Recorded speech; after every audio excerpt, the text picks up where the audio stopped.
So Jesse Ventura, Jesse Ventura. I don't know why I'm struggling to say that name, Ventura. Yeah, that's what it is. Jesse Ventura is strongly considering a presidential run. And as a result of that, I saw some stuff pop up on my Twitter feed that are old clips of him. And I wanted to share them with you. So you get an idea. You know, maybe a lot of you don't know what this guy's about and what his philosophy is and what his stance on a variety of issues is. So I wanted to go ahead and show you these segments. You'll get a better idea. Now, there's plenty of issues where I disagree with Jesse on. I mean, he had a show, I believe the show was called Conspiracy Theory. And, I mean, I don't know if it was just for TV or if he believed every single conspiracy that he covered on that show. But yeah, he got a little bit into Cookiesville with some of the theories that they were covering, where I would watch it and be like, come on, dog. Come on, this is going way too far. So, you know, I have criticisms of him. I wasn't a big fan of that show, Conspiracy Theory.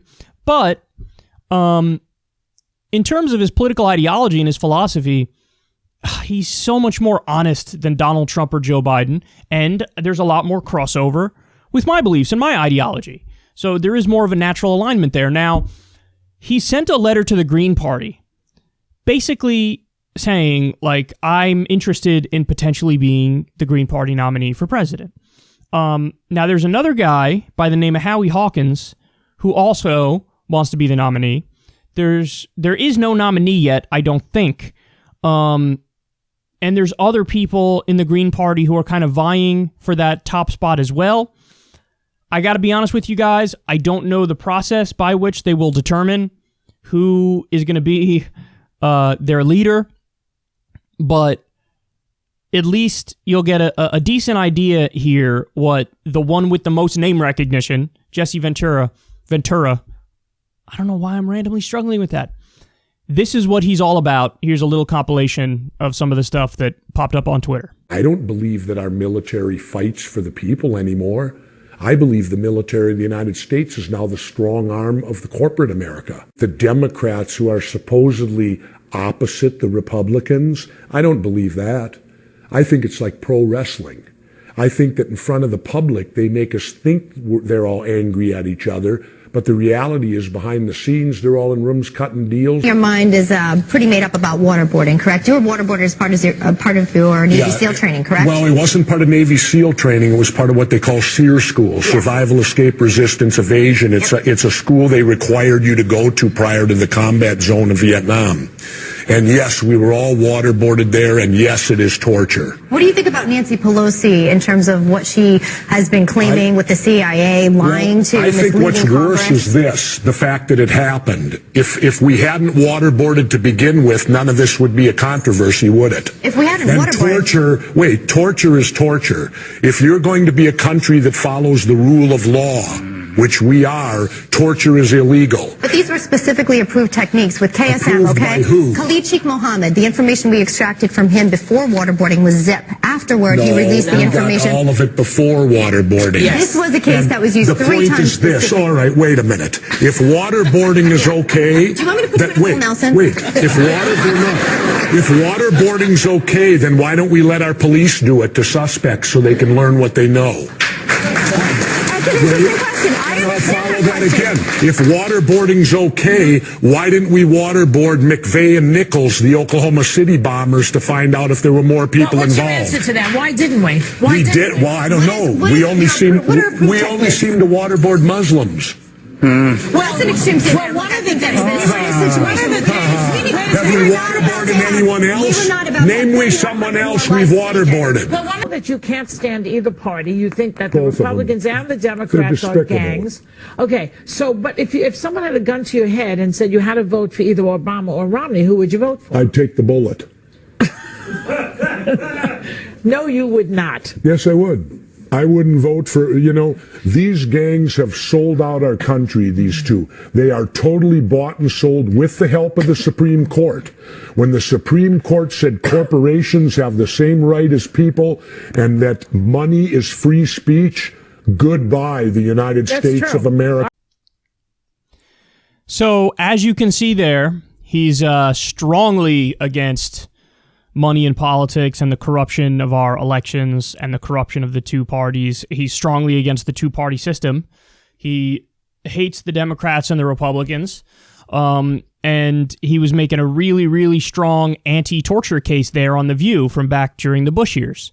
So, those are some positions that I'm definitely down with. We'd have to see what else he would have on his platform and what he would be running on. But he's an interesting candidate, and I'm very interested in the stuff that he says. He actually has a really strong political history. Like, he was a mayor in Minnesota under the Reform Party. Now, the Reform Party was, kind of like an attempt to popularize a third party to, change the two-party system. And he won the highest office of any Reform Party candidate ever. There were some people who ran for president under the Reform Party, but he won, I believe, in 1991 as mayor in Minnesota as a Reform Party candidate. And then he won the 1998 Minnesota gubernatorial election. He was the governor of Minnesota.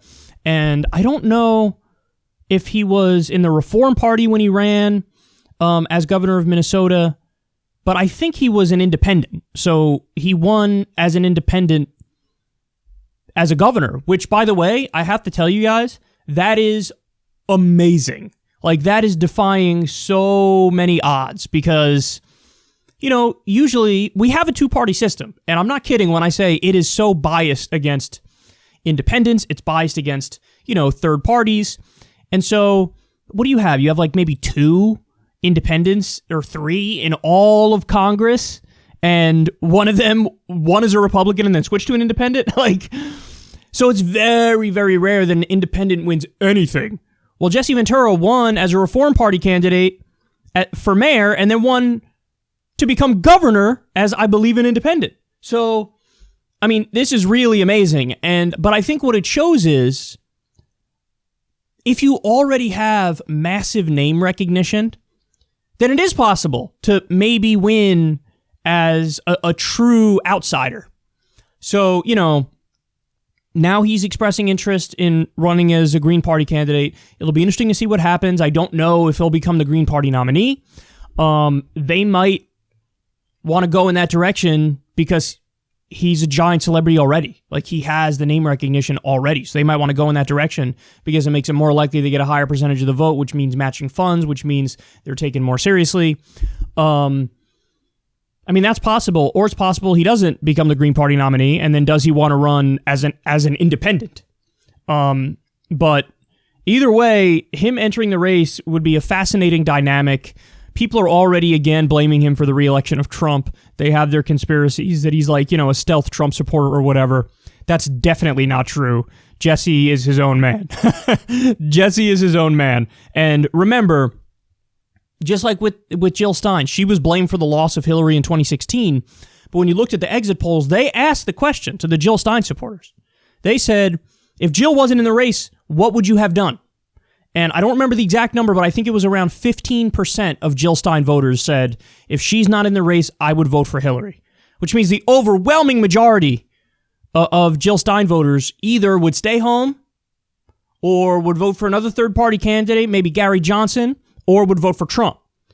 So you can't just give Hillary all of Jill Stein's votes. That's not the way it works. That makes no sense. You have to ask them if they would vote for Hillary if Jill Stein wasn't in the race. Now, I suspect in the case of Jesse Ventura, if he were to run, you'd get a similar situation. You'd get they could ask that question and you'd probably get about the same number, maybe 15 or 20% that say, yeah, if he wasn't in, I would vote for Joe Biden. But my guess is, for all the blaming, if he runs, and I don't think he would win if he runs, but he would definitely be blamed if Biden were to lose in that scenario. But listen, it's a free country, man, and we live in a democracy. And even though I'm deeply skeptical of the ability of any third party or any independent to win the presidency, in fact, I honestly think it's impossible, that doesn't mean I'm against them running because it's a free country and it's a democracy. And, if a guy like Jesse were to run, that gives me an option that's much more in alignment with my political views.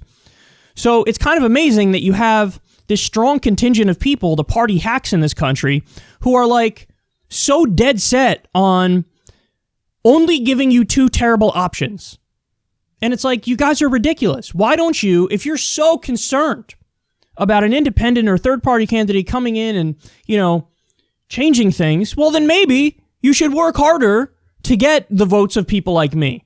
The idea that I was an impossible vote to get is just not true. I had given my criteria. I had told everybody what it would have taken for me to support Joe Biden.